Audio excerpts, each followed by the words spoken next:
Blockchain will improve security, increase efficiency, and lead to new business models for enterprises. Nate McKervey believes this deeply. Nate is the head of blockchain and DLT at Splunk, and he spends his time helping enterprises gain insights and success when adopting this new technology. But that's just the beginning of the blockchain story. On this special episode of IT Visionaries, hosted by Mission CEO Chad Grills, Nate explains how our lives will change thanks to blockchain and cryptocurrency. Whether it's creating a ledger system that transforms a food recall process from one that takes days to one that takes seconds, or moving to the tokenization of objects, which could increase the world GDP by huge orders of magnitude, there are exciting innovations happening, and Nate has the details on all of them. Enjoy this episode. This podcast is brought to you by Salesforce. Did you know that Salesforce isn't just for sales? Using Salesforce as an employee experience platform helps make every employee across your organization more productive thanks to a common, mobile-first platform for getting work done faster. Find out more at salesforce.com/employee experience. So, Nate, thanks for joining us today. If you could introduce yourself, your full name, role, and title at Splunk, that would be great. Hi, I'm Nate McKervey. I'm head of blockchain and DLT here at Splunk. Been at Splunk for over 7 years now. Very cool. And when you first came to Splunk, what was that journey like, and where did you come from?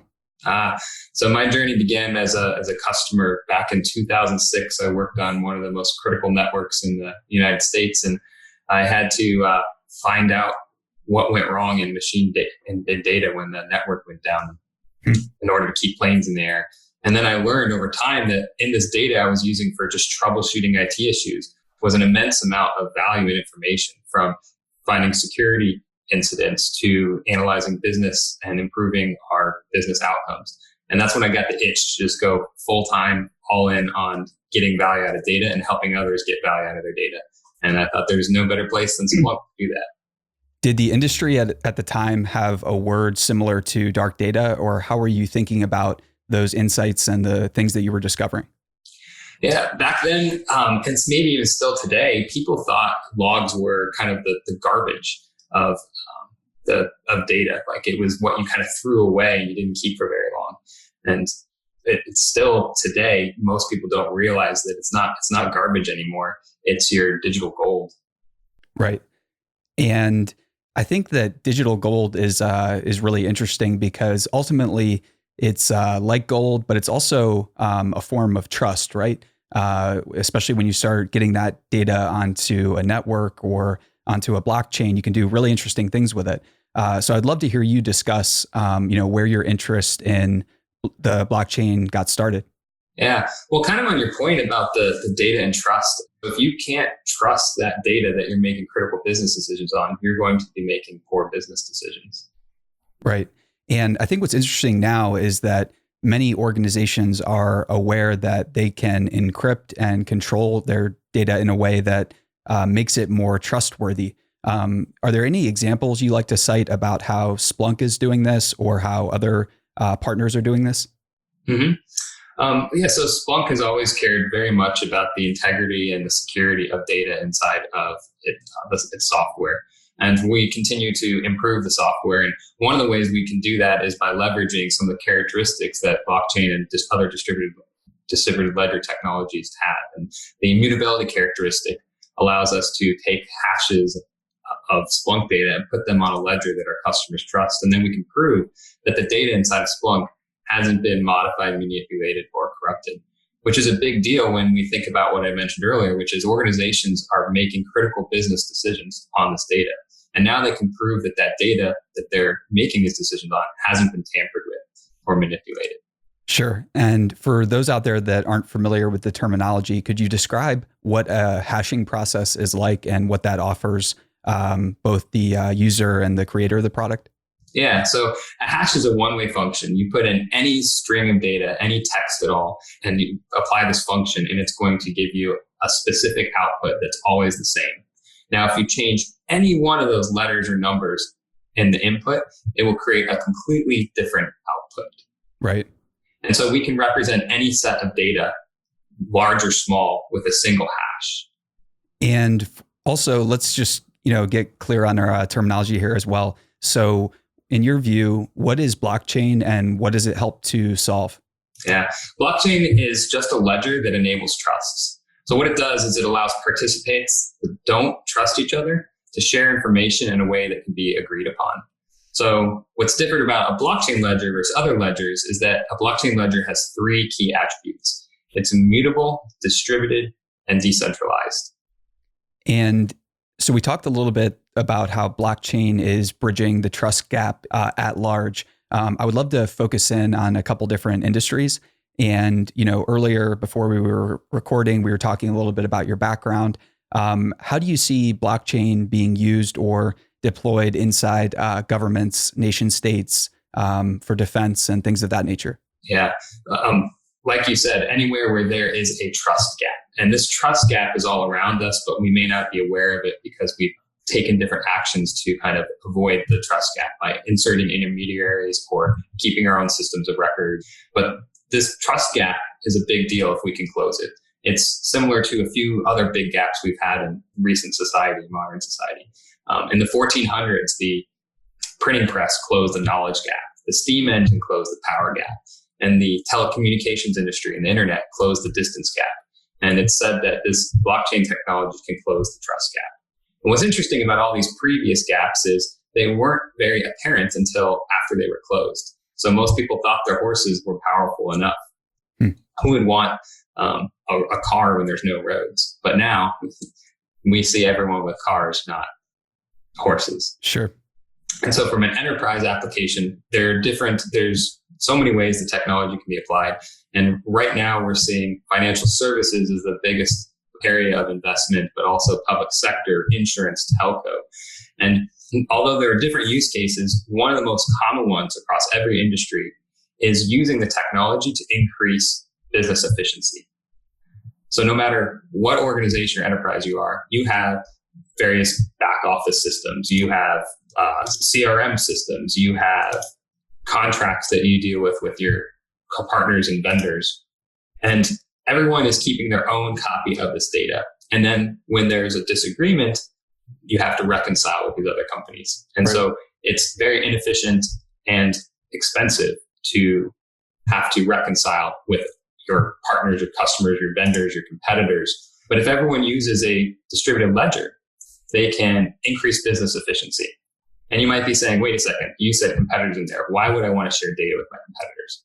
Right. Well, in the insurance industry is, let's say you're insurance company A and I'm insurance company B, and Susie Smith has a claim and I go to pay that claim. But before I pay that claim, I want to verify that Susie hasn't also done that claim with other insurance companies. And so we can look at this shared ledger and verify that. And that same ledger will also be useful for the auditors. They don't have to go and audit each insurance company separately. They can do it all at once. Sure. And when it comes to finance, what's a vision in the future of banks working together better and sharing data? Is that a bright future or is that a bit troublesome? So it's both bright and a little bit scary because the long-term effect of blockchain technology will be new business models. But in the short term, in the medium term, it's around these increased business efficiencies. And so I think it's pretty bright when you think about the business efficiencies. Financial institutions are able to reconcile so much faster. So for example, the DTCC, Depository Trust Clearing Corporation, they process $1.6 quadrillion in financial transactions. Wow.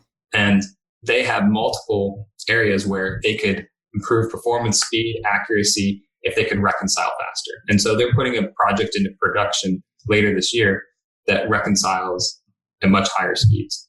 But also remittance is another area that's very interesting. So let's say you want to send $20 home to another country, you might have to spend $12 on a Western Union fee, which makes it very expensive. Or you might do international wire transfer that takes 3 days and you can pay a fee. With this technology, you'll be able to do it in seconds or minutes and without high costs. So what does that future look like where money could be moved almost instantaneously? Obviously, there are a number of advances we have to make in computing and power and energy and battery life and things like that to really get there. But what does that future look like in your mind? I think it's very profound because you'll be able to do things like bank the unbanked is a common term. There's 2 billion people approximately on the earth that don't have a bank account.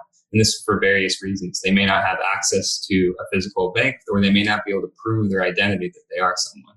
But with this technology, anyone with a $40 smartphone can have their own bank. Right. And then when you can transfer this money or this value at very low prices, you can do some very interesting things. You could create a global loan market.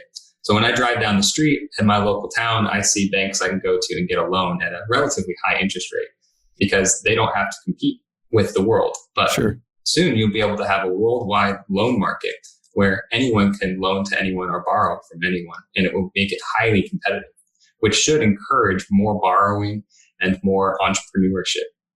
Right. I think in the larger financial markets, there's something like $10 trillion that's getting negative yields right now. So I'm curious to hear, what's your view on how we can start to encourage that money that's, whether it's tied up in sovereign wealth funds or pensions or foundations. What's a signal that you feel that money is looking for to start investing into this technology? Or do you think that they're already doing that? I think it's starting to happen if you look at what Facebook and Libra are doing right now or attempting to do. The technology will not be the biggest hurdle. The regulation will be the hurdle. And that will vary by country. And there will be competition between countries for optimal regulation, but not too little regulation, not too much, right, not too little. And what's the role of blockchain in helping governments kind of find the right balance there and show mathematically what's working and what's not? Governments are in an interesting situation because if they overregulate, it will decrease innovation. But if they underregulate, it could cause more scams. And there's plenty of scams in this arena or industry. So they'll have to find the right balance. And if they are too strict, the innovation will just go to other countries. Sure. So do any enterprises reach out to you to discuss security? Or do they reach out cold? Are they usually recommended in? And if so, what do those conversations look like when you're talking with other security leaders?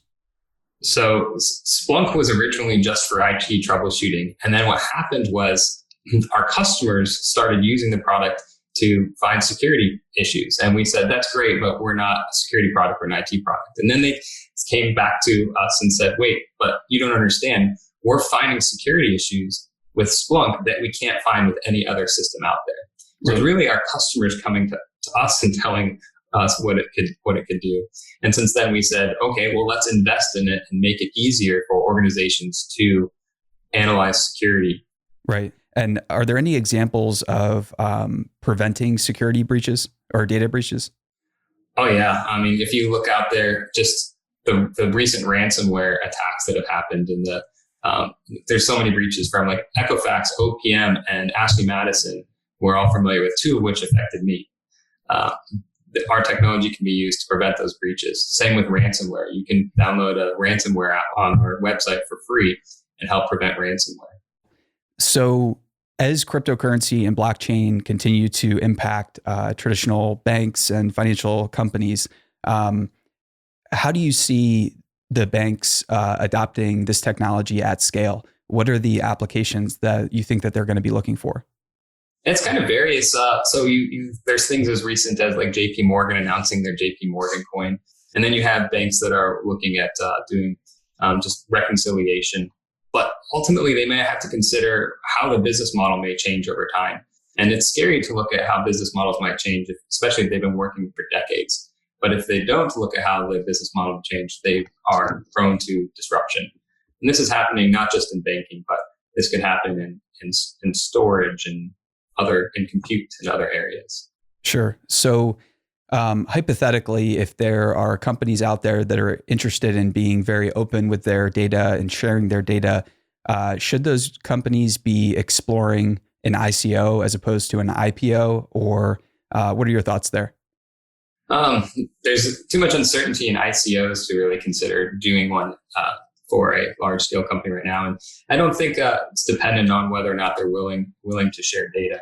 I do think that tokenization, many things will be tokenized and it will increase efficiency and opportunity for organizations. So a tokenized model might be a better way in the future to do things like raising funds. Right. But in the future, it's possible that many things will be tokenized. So if you look at when the stock market was created, it increased the world GDP by orders of magnitude by allowing individuals and organizations to invest in companies.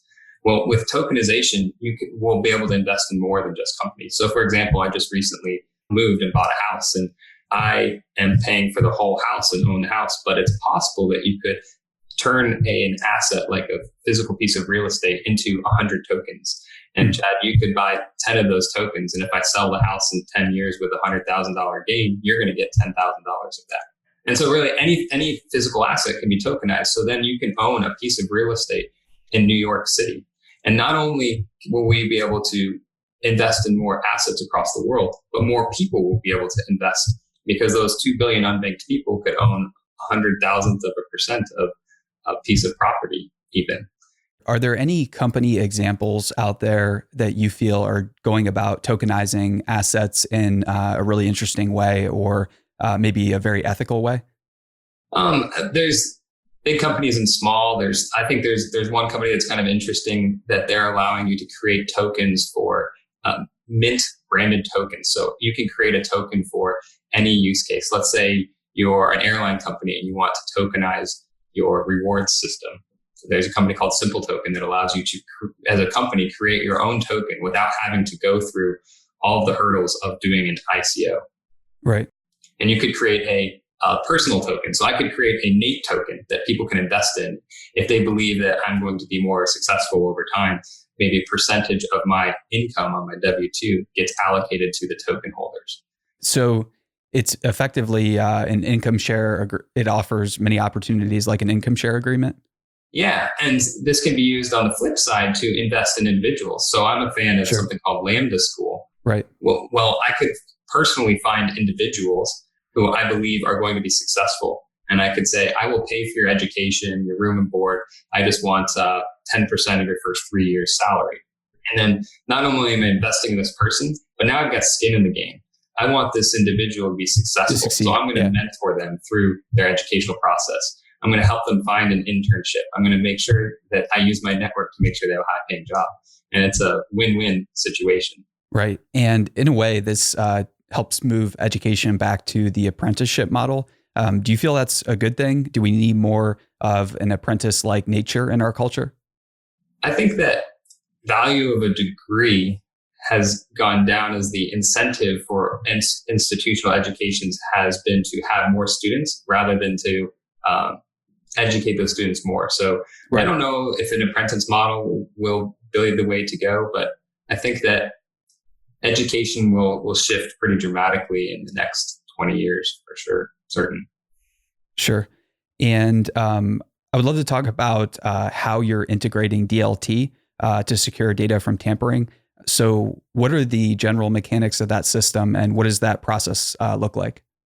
We have a lot of data coming into Splunk, and we want to make sure it stays secure. So we are leveraging this new technology, blockchain, to make sure that anything that gets indexed or ingested into Splunk, we can prove in the future that it hasn't been modified, as I mentioned earlier. And this can be useful for typical machine-generated data. So you want to prove that a computer communicated to another computer at a certain point in time, or that a conversation happened, a phone call happened, an email happened, which can be useful for protecting intellectual property or for HR purposes or any number of reasons. And I would imagine it saves huge amounts of money in e-discovery, or is that an application? Some applications are just decreasing the amount of time it takes to do an audit. The auditors can trust the data. Other times might be clinical trial data for healthcare is often manipulated to help drugs get approved. So you can prove that the data hasn't been manipulated. But you can really use it to secure any event in time. So when my daughter was born, I splunked her birth information, her latitude, her longitude, her name, her weight, her parents' information. And then Splunk wrote that hash to Ethereum mainnet. So now at any time in the future, I can prove that this data hasn't changed, that I was the first one to claim it and put it inside of Splunk. So effectively making her the new kid on the blockchain, I guess. That's awesome. Very, very cool. So what are some other use cases for this, or could you go into one particular use case in a bit more detail?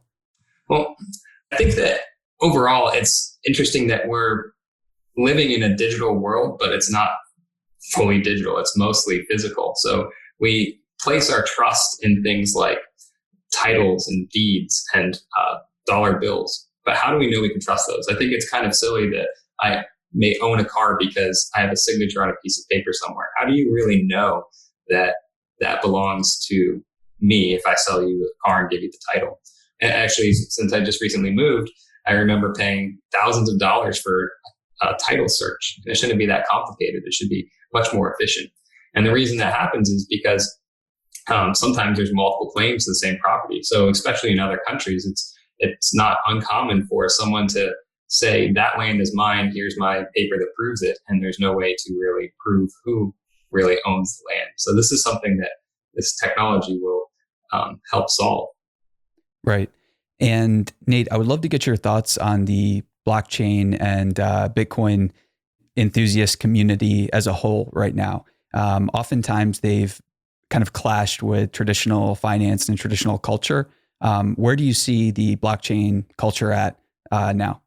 Mm-hmm. So I think Bitcoin really took off with Bitcoin maximalists who are very excited and passionate about the space. And then as the price has gone up, there's been a lot of misinformation, clickbait, fraud, scams, but there's still a ton of value in the system. And what I've seen over time is the smartest people I know moving into the space. A few years ago, I was still skeptical of the technology. And so I decided to go deep. I had some parental leave. It took a few weeks and I really studied the technology at a fundamental level. And I came out of that believing that this is going to be a generational technology, that it is going to apply to many industries, just like the internet did. And I want to be part of that, help make that happen. And I don't think I'm alone there. I think we have many more talented people coming to this space. And actually, it's pretty apparent because if you look at almost any source of hiring, blockchain is the fastest growing job there is. It's three times larger than machine learning developers, which is second place. That's incredible. So is there enough education in place online for the blockchain community? Are there any examples of attempts at formalizing that education and creating credentials that you think are exciting? Yeah, it's growing rapidly. But what's interesting is that when this technology was first introduced a decade ago, it came into existence before academia had really created it. So it's the first time I've ever seen where academia is trying to play catch up to a new technology. Right. And over the past few years, I've seen so many courses that are available both online and now by major universities. I think something like 50%, more than 50% of top tier schools have blockchain program certifications, or some even have full-on degrees. And then the most innovative ones are actually using blockchain technology to prove that you did get the certificate or that you did get the degree. Right. So others can verify when they're hiring that not only do you have the certificate or the degree, but it hasn't been revoked as well. Sure. And when we think more deeply maybe about the blockchain and Bitcoin enthusiast community, I'm just curious to get your thoughts on, what are some of the attributes of the community in your eyes? And as it becomes less ideologically motivated, what do you see it being motivated by? Just the technology or, a larger sense of mission? What are your thoughts? Yeah, people have different motivations. Some are financial, some are wanting to make an impact, like making the unbanked, and others just want to implement the technology because they believe in it so much. And each one of these different blockchain projects has different trade-offs they have. Some have trade-offs on security, some have trade-offs on speed, some have trade-offs on governance. And I think governance is one of the most important, but often least thought of requirements for any blockchain, whether it's an enterprise blockchain, a public, permissionless, et cetera. And we're seeing a lot of experimentation on different governance models for this technology. Sure. So with governance models, are there any innovations in that space that you're watching or that you've learned about recently? So it depends on the application. From the enterprise perspective, it usually starts out as there's a consortium that's created, and this consortium members have a certain amount of votes. In some cases, they will have a single party that gets all the say in the beginning until the system becomes more decentralized, and then the voting gets divvied out to other people. And some projects like MakerDAO, the token holders themselves are the ones that vote. Right. But yeah, there's a lot of different models, and we'll see what works and what doesn't. And let's shift gears for a moment, if you're open to it. And I would love to talk about some of your favorite stories. Are there any favorites you have? So I don't know if you remember around Thanksgiving last year, it was pretty hard to get any romaine lettuce. And that's because there was a salmonella outbreak. And it's very challenging to figure out what batch of food was bad. Was it from a specific farm, or was it from during transportation? And what happens is a search goes on right immediately to figure out what lettuce is bad. And it can take Walmart 7 days or more to figure out what they can trust and what they can't, what is safe and what is not safe. So they just have to throw away 7 days worth of food. And so what they've done is they've been working with IBM, and they've created a system that allows them to take that 7-day process into 2 seconds. Wow, that's fascinating. And so it's not saving a lot of food, it's saving them money. And this is such a big deal that Walmart made it a requirement for all their leafy green suppliers that are direct to be on their blockchain by January 31st of this year. So it's already happened. What that means is if you want to sell lettuce to Walmart, you have to be using their blockchain. That's really, really exciting. Do you think that this offers a lot of opportunity for small businesses by taking expenses off of their plate, basically? Yeah, I think that small businesses and large have to deal with a lot of middlemen, but the small businesses have less say with the middlemen. And there's a lot of reasons why this technology can help eliminate those middlemen or significantly reduce the costs, which is going to help them move faster and save money.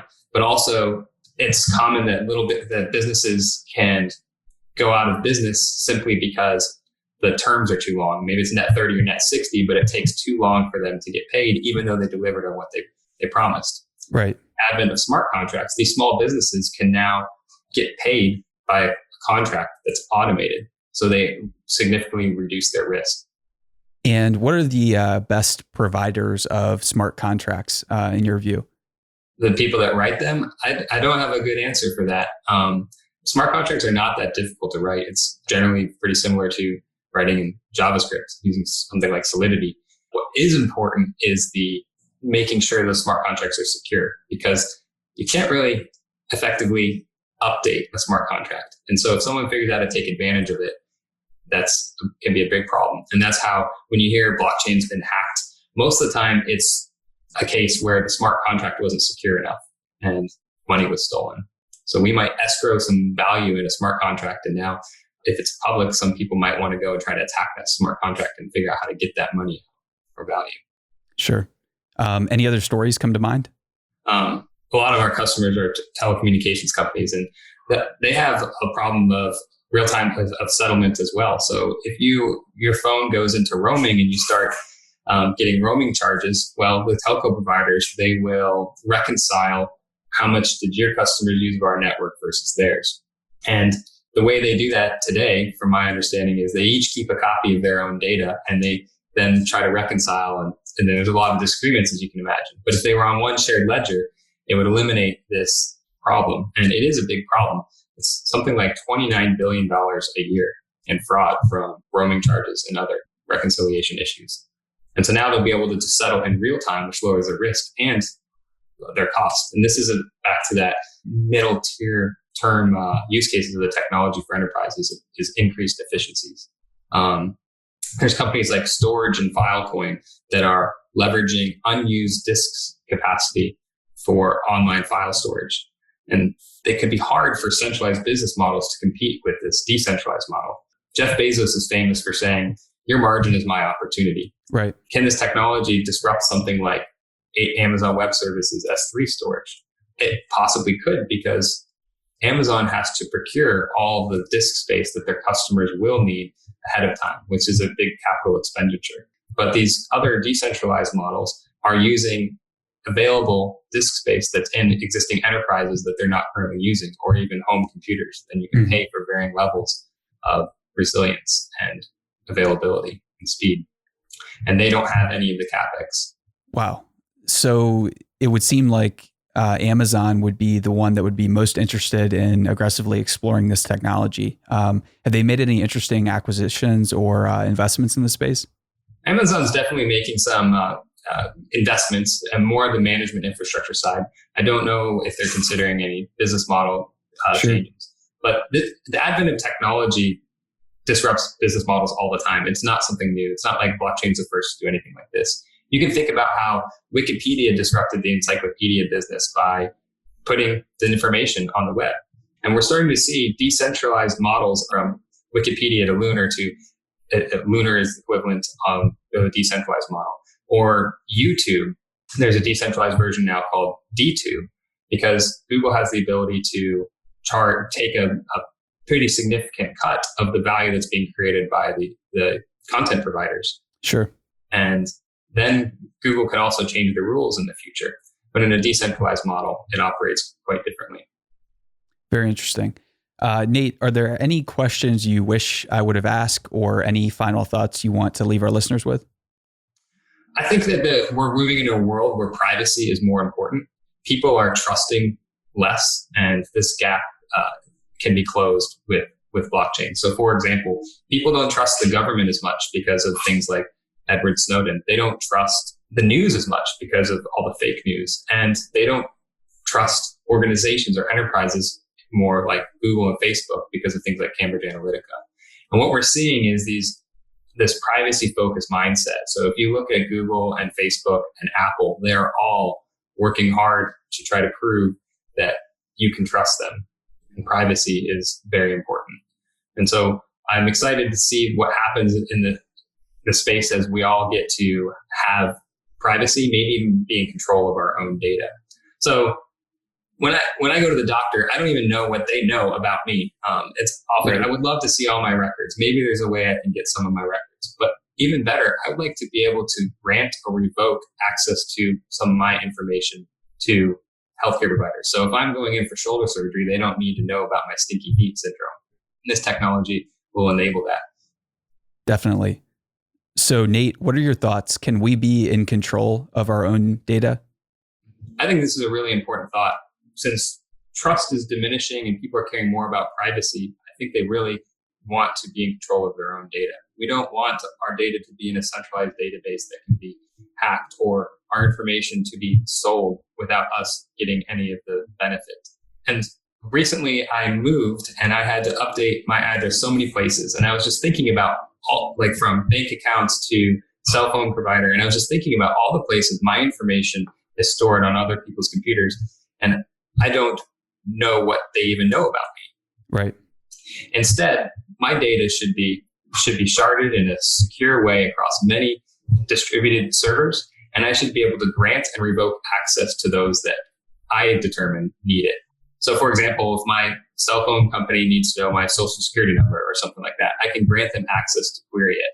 And then they don't even have to store a copy of my personally identifiable information, which is a benefit to them because that data and those servers where they store the data are subject to security, compliance, and regulation. And then another benefit of that is next time I move, I can go update my information and anyone who needs to query it will see the updated information rather than me having to go change it everywhere else. And if I no longer trust a company or I no longer use that company's service, I can revoke their access. Very cool. So Nate, any final thoughts you want to leave us with?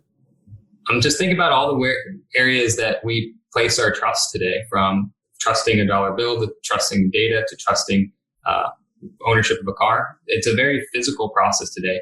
And when it turns digital, we're going to have increased trust and hopefully increased prosperity as well as more people can interact with each other. I love it. Nate, thanks so much for joining us. This has been a blast. We'll have to get you on for round 2. And for everyone listening, we'll see you next time. Thanks, Chad.